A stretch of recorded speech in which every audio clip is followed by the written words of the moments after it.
Assalamualaikum warahmatullahi wabarakatuh. Alhamdulillahi rabbil alamin. Wassalatu wassalamu ala nabiyyina Muhammadin wa ala alihi wa sahbihi ajma'in, amma ba'd. Kemudian lanjutan firman Allah Subhanahu wa taala dalam surah Al-Mujadilah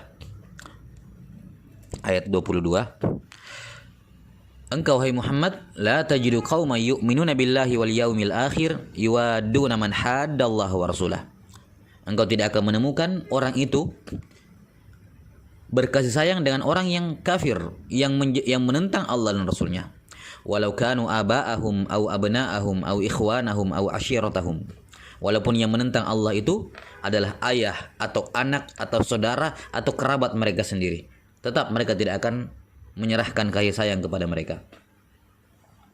Ulaika kataba fi qulubihimul iman wa ayyadahum bi ruhim minhu wa yudkhiluhum jannatin tajri min tahtiha al-anharu khalidina fiha radhiyallahu anhum wa radu an ulaika hizbullah ala inna hizballahi humul muflihun. Kemudian disebutkan keutamaan pahala yang didapatkan bagi mereka yang menjaga iman kepada Allah dan hari akhirat dengan cara tidak berkasih sayang kepada orang yang kafir yang menentang Allah dan Rasulnya. Kata Allah Ta'ala, mereka inilah yang ditetapkan dalam hati mereka keimanan. Ditetapkan, yakni dituliskan, sehingga dia tidak akan keluar dari al-iman, tidak akan murtad dari iman, karena telah ditetapkan, dituliskan padanya. Ulaika kataba fi qulubihimul iman. Allah tuliskan pada hati mereka keimanan yang kokoh, yang tidak akan keluar iman tersebut dari hati mereka. Keutamaan yang pertama. Yang kedua, wa ayyadahum bi ruhim min. Allah kuatkan mereka dengan ruh. Ini bantuan dari Allah Subhanahu wa taala. Bantuan dari Allah Subhanahu wa taala. Yang ketiga, tentunya yang dimaksud di sini bukan Jibril, wallahu alam bissawab, karena Jibril tentunya khusus untuk para nabi dan rasul. Dikuatkan wa ayyadahum bi ruhim min, yakni dengan kekuatan, bantuan dari Allah Subhanahu wa taala. Pahala yang ketiga, wa yudkhiluhum jannatin tajri min tahtiha al-anhar. Allah taala memasukkan mereka ke dalam surga-surga yang mengalir di bawahnya sungai-sungai. Khalidina fiha, mereka kekal di dalamnya. Ini kalimat khalidina fiha adalah konsekuensi masuk ke dalam surga. Kenapa? Karena berbeda dengan neraka, orang kalau sudah masuk ke dalam surga tidak akan mungkin keluar, kekal di dalamnya. Beda dengan neraka. Ada orang-orang yang masuk neraka tapi dia akan keluar darinya. Yakni mereka yang bukan penghuni neraka, bukan penghuni asli neraka. Maka khalidina fiha adalah konsekuensi wa yudkhiluhum. Mereka masuk, maka mereka tidak akan keluar, kekal di dalamnya. Pahala yang keempat, radhiyallahu anhum wa radu'an. Ini pahala yang besar. Allah ridho kepada mereka. Bahkan ini pahala yang terbesar. Allah halalkan keridhoannya untuk mereka. Wa radu'an, dan mereka pun ridho kepada Allah. Pahala yang kelima, ulaika hizbullah. Mereka adalah kelompoknya Allah, bahagiannya Allah. Ya, mereka adalah hizbullah. Kenapa hizbullah? Karena mereka ini tidak haddallah wa rasulah, tidak menentang Allah dan Rasulnya.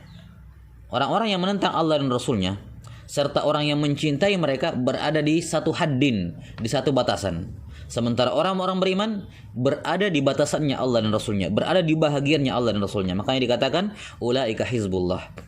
Ala inna hizballahi humul muflihun. Ketahuilah bahwa hizbullah, merekalah yang beruntung di dunia dengan pertolongan Allah dan beruntung di akhirat dengan masuk ke dalam surga. Iya.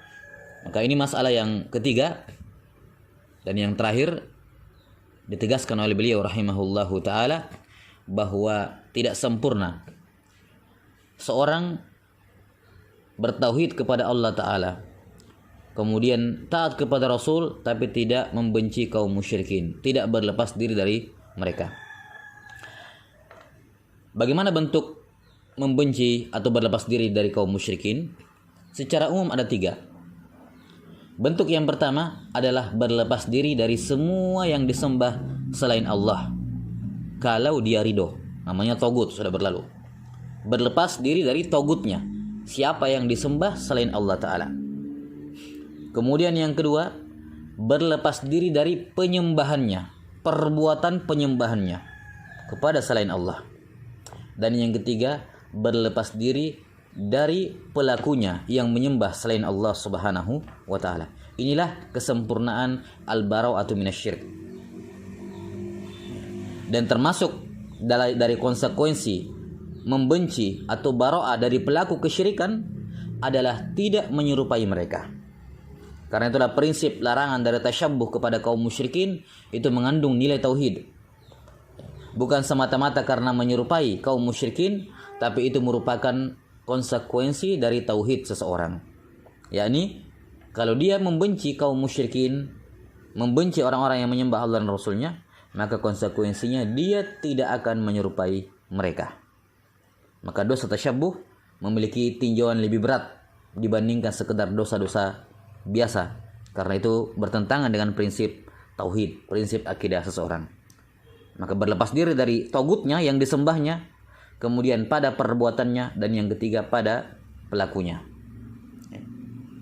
Siapa yang ikhlas kepada Allah, hanya menyembah kepada Allah Subhanahu wa taala semata, kemudian tidak berbuat bid'ah dalam amalannya, taat kepada Rasulullah SAW, tapi ketika dia melihat kesyirikan, dia membenarkan, dia mengatakan silakan saja, boleh, yang penting saya tidak mau.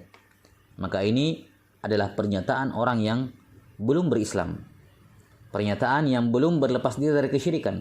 Karena berlepas dari kesyirikan bukan hanya sekedar dengan tidak melakukan kesyirikan tersebut, tapi juga harus berlepas diri dari pelakunya, dari togutnya, dari penyerupaan kepada mereka, dan tentunya pengingkaran terhadap perbuatan mereka. Tidak boleh membenarkan kesyirikan walaupun dia sendiri tidak melakukannya.